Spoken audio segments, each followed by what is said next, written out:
کھائے کیوں، پھر کے گلی گلی تباہ کو کر سب کے کھائے کیوں، دل کو جو عقل دے خدا، دل کو جو عقل دے خدا، تیری گلی سے جائے کیوں کریے صلی علی نبینا، صلی علی محمد بڑھے صلی علی شفیعنا، صلی علی محمد۔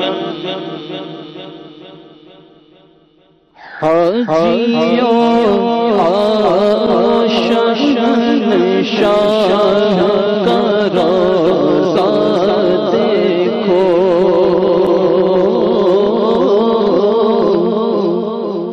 حاجیوں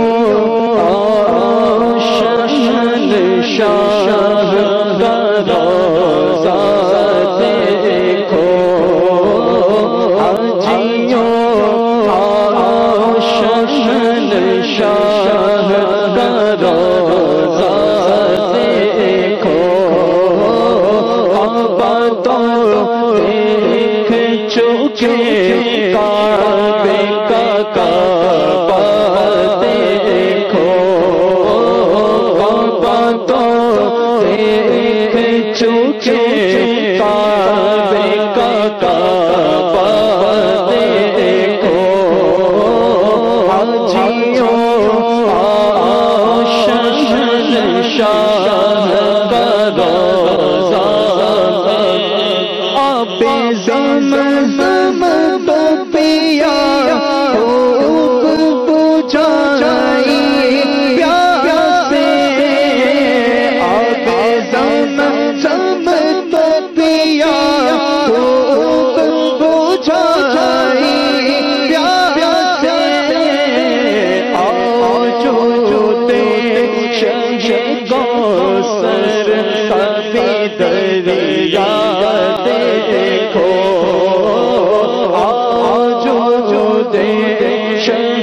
کوثر کبھی دریا دیکھو، اب تو دیکھ چکے کعبے کا کعبہ دیکھو،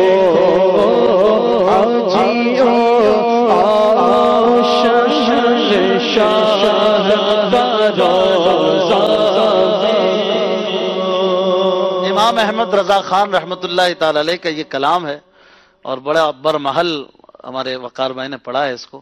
حاجیوں کے اب مدینے قافلے جا رہے ہیں تو اعلیٰ حضرت ایک تصور دے رہے ہیں، ایک نظریہ دے رہے ہیں کہ کیا سوچ کر جانا ہے اور کیا کرنے جانا ہے، اور وہاں جاؤ گے تو کیا کیا ملے گا۔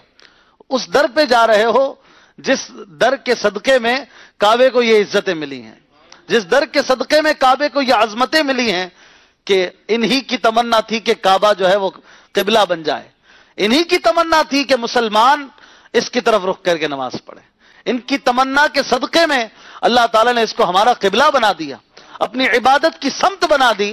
اب ہم اسی کی طرف جا رہے ہیں جس کی تمنا سے یہ قبلہ بنا ہے۔ تو دیکھو کس در پہ جا رہے ہو، وہاں خوب زمزم پیا ہے، اب آپ مدینے آنا تو ایسا ایسا جام پینے کو ملے گا کہ زمزم کا بھی لطف دوبالا ہو جائے گا، زمزم کا بھی مزہ آئے گا۔ زمزم کی بہاریں کعبے میں دیکھی، مدینے میں بھی آ کر محبوب کے جود کا دریا دیکھنا، اور پھر جو مانگنا وہ پانا، اور پھر سنتے جائیے۔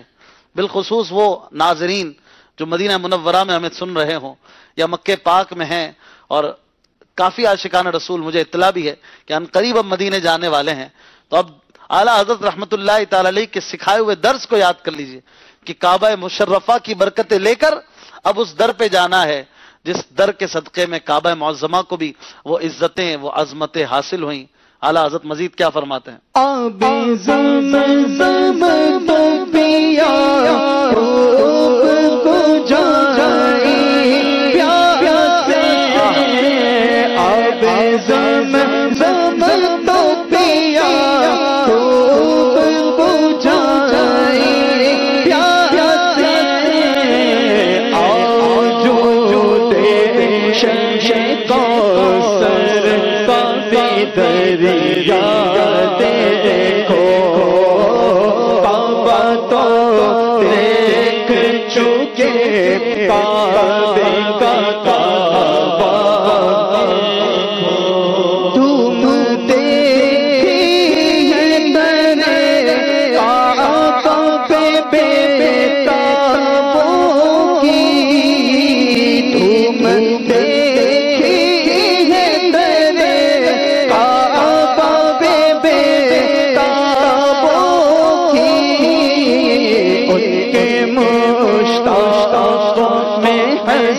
حسرت کا تڑپنا دیکھو، ان کے مصطفیٰ میں حسرت کا تڑپنا دیکھو، کعبہ کو دیکھ چکے کعبے کا کعبہ،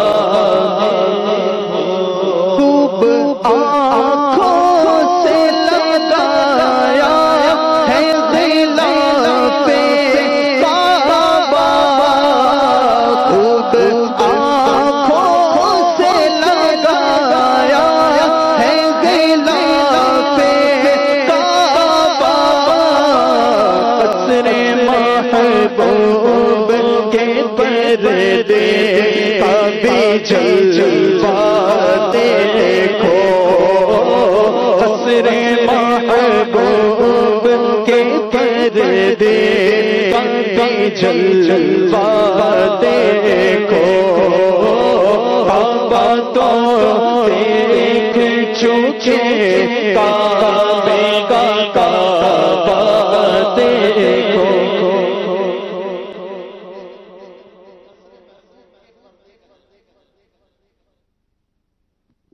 صلو علی الحبیب۔ دیکھیں، ایک پردہ ہوتا ہے جو لٹکایا جاتا ہے اور ایک پردہ ہوتا ہے جو پردہ فرمایا جاتا ہے۔ حضرت ابھی پردے میں ہیں، اندر ہیں، یا پردہ فرما جانا۔ تو ایک تو وہ پردہ ہے جس کو لپٹ لپٹ کے مچل مچل کے دیوانے کعبۃ اللہ کی برکتیں لوٹتے ہیں، خوب آنکھوں سے لگاتے ہیں، غلاف کعبہ کی برکتیں لیتے ہیں، اسے چومتے ہیں، اور وہ تو دکھ رہا ہے، ہاتھ میں بھی آ رہا ہے۔ اور ایک مدینہ منورہ کے والی کا پردہ ہے جو کہ آپ نے بظاہر امت سے پردہ کیا ہوا ہے۔ ہم گناہگاروں کی آنکھوں میں سماتے نہیں ہیں، ہمیں نظر نہیں آتے، لیکن اس کے باوجود، اس پردے کے باوجود بھی وہاں پر ایسے جلوے عام ہیں کہ ہر دیوانہ جو ہے وہ اس پردے کے جلوے کو دیکھنے کے لیے پہنچنا چاہتا ہے، اور وہاں جو پہنچتا ہے وہ اس پردے کے جلوے میں گم ہو جاتا ہے۔ اگرچہ محبوب دکھتے نہیں ہیں بظاہر، محبوب کا جلوہ آنکھوں میں آتا نہیں ہے، پھر بھی ایسی دیوانگی کا عالم ہے کہ دیوانہ جو ہے وہ بار بار مدینے جانا چاہتا ہے، بار بار حاضری دینا چاہتا ہے۔ اگر محبوب کا نظارہ ظاہری آنکھوں سے ملتا ہوتا تو پھر کیا عالم ہوتا۔ یہ دو جگہ پر آپ نے پردے کا ذکر کیا، ایک طرف غلاف کے نام سے، اگلے مصرے میں پردے سے، لیکن جو اگلا پردہ ہے اس سے مراد وہ والا پردہ ہے جو پردہ فرمانا ہوتا ہے۔ اعلیٰ حضرت کی کیا بات ہے، یہ وہ کلام ہے جس میں آپ نے مدینہ منورہ کے فضائل کو بھی بیان فرمایا ہے اور کعبے کے فضائل کو بھی بیان کیا۔ بعض لوگوں نے جب مدینے کے فضائل کو بیان کیا تو ان سے غلطیاں ہوئیں اور مکہ مکرمہ کی شان کو معاذ اللہ گھٹانے لگے، حالانکہ ایسا نہیں ہونا چاہیے۔ مکہ معظمہ ہمارا قبلہ ہے، بیت اللہ ہے، اور اس کی اور کعبے کی جو عظمتیں ہیں وہ بیان سے باہر ہیں، لیکن کعبے کا بھی ہے کعبہ، میٹھے نبی کا روزہ، مدینے کی اپنی شان ہے، کعبے کی اپنی شان ہے۔ اعلیٰ حضرت نے ایسی راہ ادب کو برقرار رکھا اور ایسا قدم جما کے رکھا کہ بالکل نہ ڈگمگائے، کعبے کی بھی شان کو بیان فرمایا، غلاف کعبہ کی بہاروں کو بھی بیان فرمایا، اور پھر مدینے کی بہاروں کو بھی بیان فرمایا۔ کیسے؟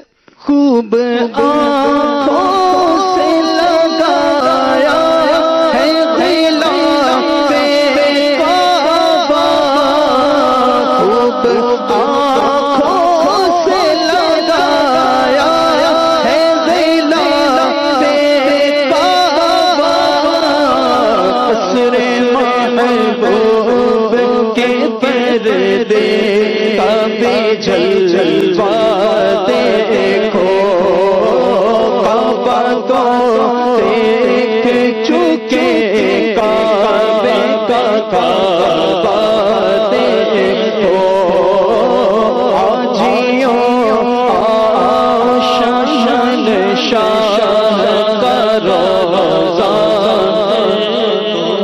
کر چکی رفعت کعبہ پہ نظر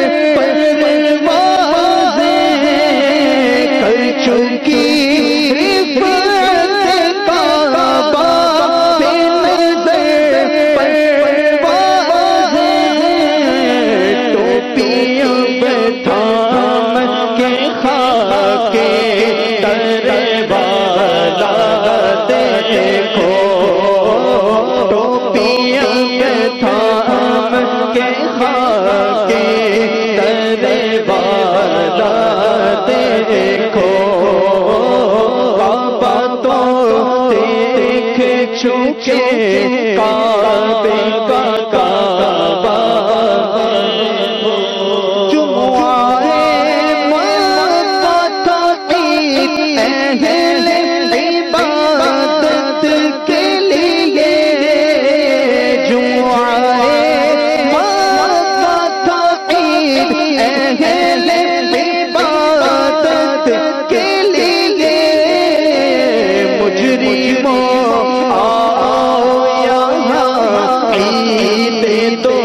شمبا دیکھو مجرموں آیا عید تو شمبا دیکھو. دوشمبا کہتے ہیں، دوشمبا کسے کہتے ہیں پتہ ہے؟ دوشمبا کہتے ہیں پیر کے دن کو. فارسی کا یہ لفظ ہے دوشمبا. شمبا اتوار کو کہتے ہیں، دوشمبا پیر کو کہتے ہیں. پیر کو کیا ہوا تھا؟ کون عاشق نہیں جانتا ہے؟ پیر کو ہمارے پیارے آقا صلی اللہ علیہ وسلم کی ولادت ہوئی تھی. سرکار کی آمد، دلدار کی آمد، غمخوار کی آمد. عید ہے نا، پیر کا دن تو عید ہے دیوانوں کے لیے. آج بھی شب پیر ہے. سرکار پاک صلی اللہ علیہ وآلہ وسلم اس دن کو روزہ رکھ کر اپنے جشن ولادت کو منایا کرتے تھے. اور میرا تو ایمان ہے کہ صحابہ اکرام علیہم الرضوان بھی اس عمل کو کیسے چھوڑتے ہوں گے جو پیارے آقا صلی اللہ علیہ وسلم فرماتے ہوں، تو وہ بھی جشن ولادت یوں مناتے ہوں گے. تو پیر کا دن جو ہے وہ مجرموں کے لیے عید کا دن ہے. یقیناً جمعہ بھی عید کا دن ہے اہل عبادت کے لیے، ہم سب مسلمانوں کے لیے. لیکن پیر کا دن بھی عید سے کم نہیں ہے. پیر کا دن بھی ہمارے لیے گویا اس طرح سے عید ہے کہ پیارے آقا صلی اللہ علیہ وسلم کی ولادت ہوئی تھی. اعلیٰ حضرت اسی بات کا بیان کرتے ہوئے فرما رہے ہیں کہ مجرموں آؤ یہاں عید دوشمبا دیکھو. یہ مدینہ ہو، پیر کا دن ہو، سرکار کا در ہو اور جھولی نہ بھری جائے عاشق رسول جشن ولادت منانے والے کی، ایسا ہو نہیں سکتا ہے. سبحان اللہ.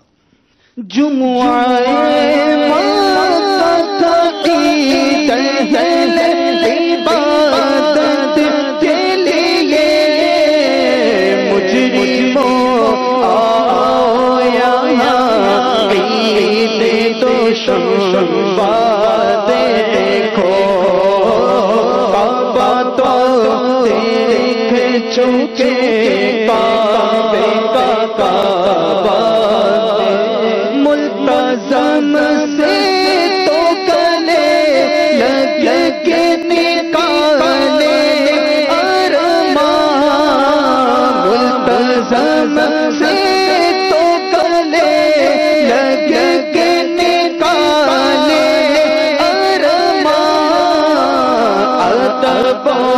شوق کا یا باہم لجنا دیکھو ادب شوق کا یا باہم لجنا دیکھو کعبہ تو دیکھ چکے کعبے کا کعبہ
کعبے کا کعبہ